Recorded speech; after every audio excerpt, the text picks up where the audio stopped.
Passoire énergétique, comment vendre ou louer? Pour savoir si votre bien est une passoire énergétique, il faut vous référer à son classement dans ce qu'on appelle le DPE, le diagnostic de performance énergétique.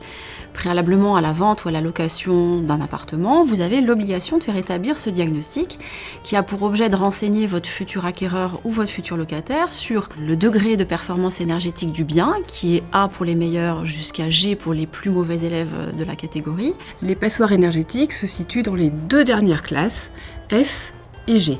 Il n'est pas du tout interdit de vendre une passoire énergétique. La difficulté, c'est que si votre acquéreur destine le bien à de la location, il ne pourra pas louer le bien, sauf à faire des travaux de rénovation énergétique qui vont représenter un coût important pour lui et qui peuvent de surcroît être difficiles à mener à bien, surtout quand vous êtes en copropriété.